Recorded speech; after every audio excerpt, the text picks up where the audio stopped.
Bonjour, bonjour, bonjour à tous. Alors, nous voici réunis juste pour un petit instant de lecture. Alors, mon endroit préféré, la dune, et juste derrière l'océan. Et puis les pins complètement râpés par le vent et les canicules de ces 2 dernières années. Bon, cette année, c'est pas une année caniculaire. Il y a eu quand même pas mal d'eau, la végétation en avait vraiment besoin. Alors, cette petite vidéo que j'ai envie de partager avec vous, cet instant, c'est la boîte de Pandore de Bernard Werber. Je l'ai terminé, j'ai terminé la plupart des livres que mon amie Luna, elle se reconnaîtra, je ne vais pas dire son prénom, m'avait offert. Elle m'avait offert des livres. Bernard Werber, entre autres, beaucoup, que j'adore, écrivain que j'adore. Bref, sa réputation n'est plus à faire. Je vous lirai la 4e de couverture après. Juste un tout petit passage qui a frappé mon esprit, qui a frappé mon âme, justement en ces temps tourmentés. Et je vais vous lire l'extrait que j'ai choisi et qui devrait vous parler à vous aussi. Donc les 2 personnages s'adressent l'un à l'autre. C'est vers les 3/4 du livre.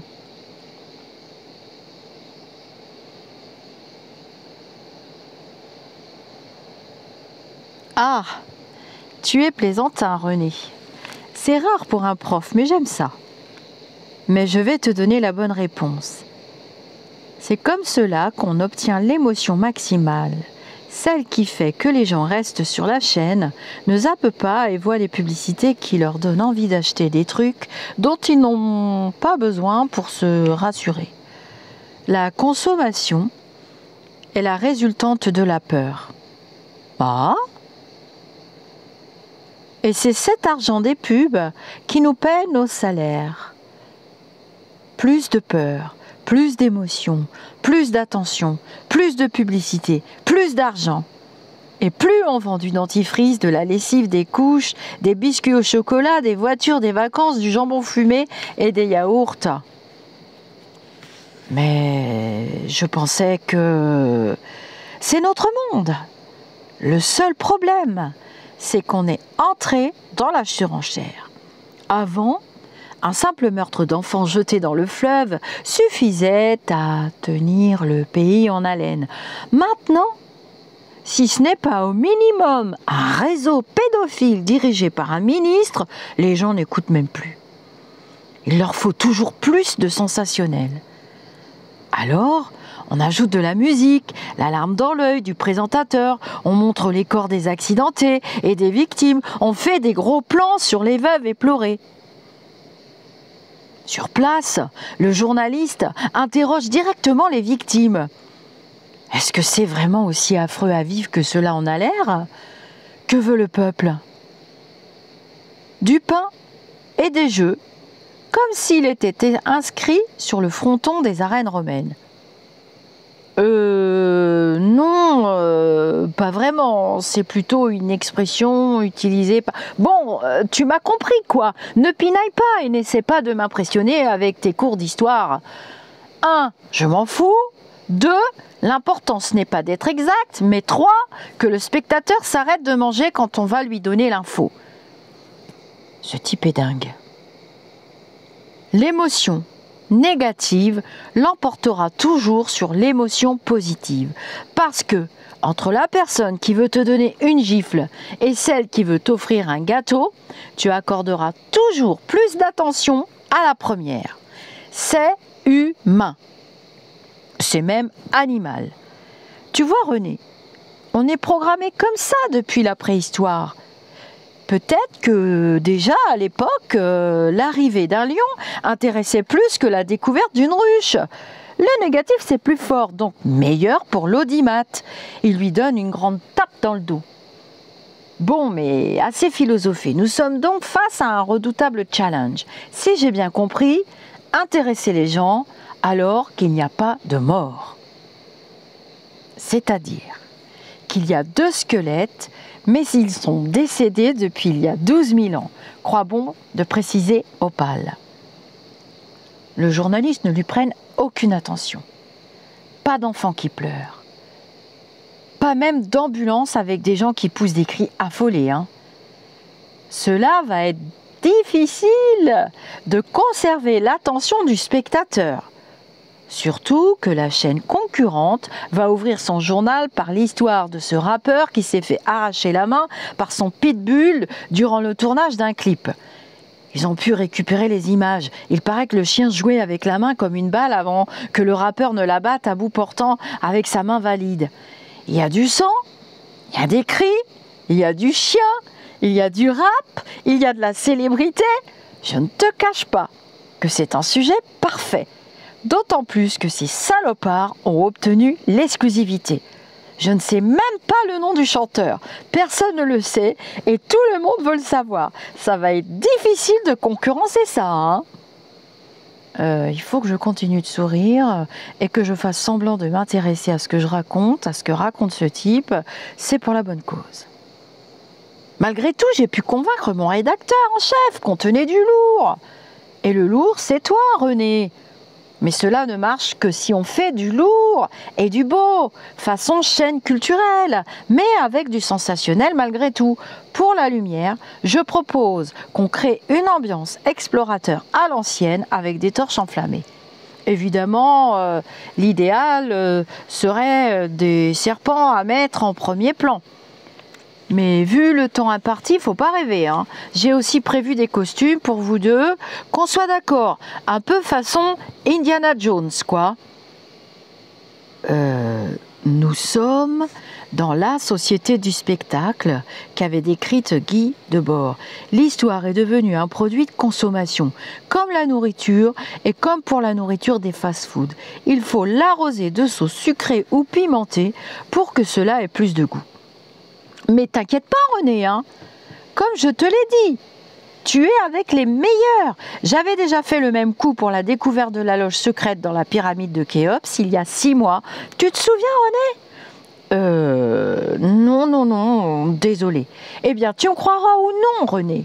Mais sur Khéops, on est arrivé à obtenir plus d'audimat que la chaîne concurrente qui avait ouvert son journal sur une star de la télé-réalité qui a poignardé son compagnon à coups de couteau. Les salauds! Ils avaient même accompagné leur reportage avec la musique de Psychose. Du coup, on peut dire que j'ai pas mal d'expérience de ce genre de situation. Et Nicolas et Cerise étaient déjà avec moi. On avait mis en fond sonore la musique de la momie. Je peux te dire que l'audimat a grimpé. Et j'ai même eu une prime pour ça. D'ailleurs, c'est un peu grâce à Khéops que j'ai pu leur vendre ton oasis de Siwa. L'Égypte, c'est mon truc. On a déjà trouvé un titre d'ailleurs. Le titre sera « Un trésor millénaire retrouvé dans le désert égyptien ». Et le sous-titre « Les manuscrits retrouvés de l'Atlantide ». La jeune femme brune fait un signe modeste. Alors voilà pour le petit instant de lecture. Et le passage qui m'a troublée, vous voyez, c'est dans le livre ici. Le passage qui m'a troublée, il est là. L'émotion négative l'emportera toujours sur l'émotion positive, parce que entre la personne qui veut te donner une gifle et celle qui veut t'offrir un gâteau, tu accorderas toujours plus d'attention à la première. C'est humain, c'est même animal. Alors moi j'ai bien aimé, ça m'a beaucoup parlé, surtout en ces temps un peu où on est un petit peu ballotté en année du 8, on fait des loopings, je vous l'avais dit, j'avais appelé ma vidéo borderline de début d'année pour ceux qui suivent, parce que vous êtes de plus en plus à suivre, mais il y en a qui suivent très très bien, depuis 4 ans et qui viennent me parler. Ça fait depuis à peu près la fin de l'été dernier que vous osez venir me parler. Alors, Bernard Werber Bernard Werber. Dès l'âge de 16 ans, Bernard Werber écrit des nouvelles, des scénarios, des pièces de théâtre. Après des études de criminologie et de journalisme, il devient journaliste scientifique. À 30 ans, il rencontre un énorme succès avec son premier roman, Les fourmis. Bernard Werber propose un nouveau genre littéraire qu'il nomme philosophie-fiction, mêlant science-fiction, philosophie et spiritualité.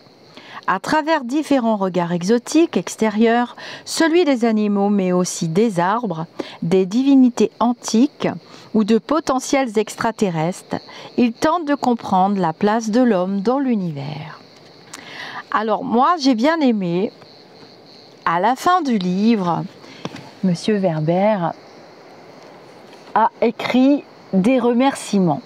Alors figurez-vous, on avait bien compris que Monsieur Werber était très connecté.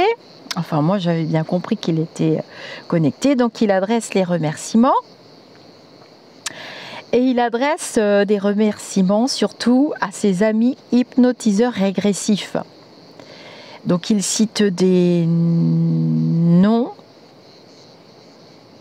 Il remercie Thierry Leroux, ancien batteur de Johnny Hallyday, qui m'a permis de faire ma première séance de régression, me donnant l'impression, comme par hasard, de visiter l'Atlantide.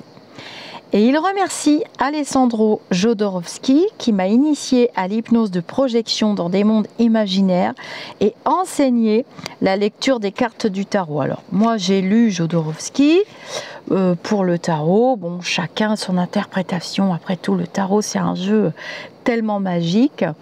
Donc ensuite, il remercie Sabine Mulco qui lui a fait découvrir l'hypnose ericksonienne et David Picard qui, lors d'une séance mémorable, a fait évoluer ma technique de plongée dans mes vies antérieures et m'a fait visiter une vie particulièrement surprenante où il était archer en Angleterre en 1200.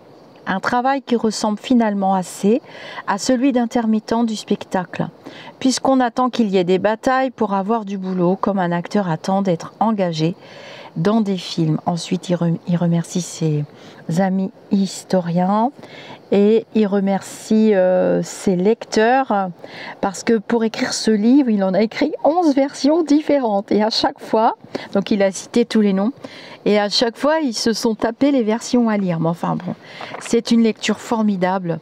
J'avais envie de partager ce petit moment qui parle de l'émotion. Hein. Vous voyez, on peut faire du sensationnel, mais il faut forcément que ce soit négatif. J'espère que tout le monde va bien. Hein. Je lirai vos petits commentaires pour ceux qui aiment Werber ou ceux qui veulent le découvrir.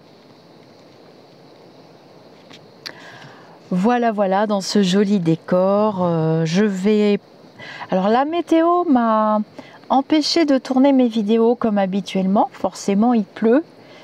Et quand il pleut pas, eh bien, j'en profite pour faire des activités. Aussi, entre 10 milliards de choses à faire, et notamment aussi lire des livres. Je vous dis namasté mes amis d'ici ou d'ailleurs. N'hésitez pas à poster des commentaires. Surtout, pensez à liker les vidéos. Ça vous coûte rien, mais ça permet de faire tourner la chaîne. C'est gratuit pour vous. Je ne demande pas de dons, ni PayPal, ni autre. Je ne demande rien. Nous sommes dans le partage et la bonne humeur. Mais s'il vous plaît, je demanderai à chaque fois de liker et n'hésitez pas à vous abonner. Je vous ai expliqué comment on faisait, je le referai parce que j'ai vu que beaucoup d'entre vous, alors j'ai un public totalement éclectique, vraiment il y a tout âge, tout genre, et ça c'est formidable parce que je pense que ce sont plutôt les différences qui rapprochent les humains plutôt qu'ils ne les séparent. Bon, après c'est mon avis personnel sur le chemin spirituel. Donc abonnez-vous, c'est une marque de reconnaissance et vous recevez aussi une petite notification quand vous êtes abonné, quand je viens faire des petits directs intempestifs, journaux des lumineux, entre autres. Namasté les amis d'ici ou d'ailleurs et prenez bien soin de votre jardin spirituel.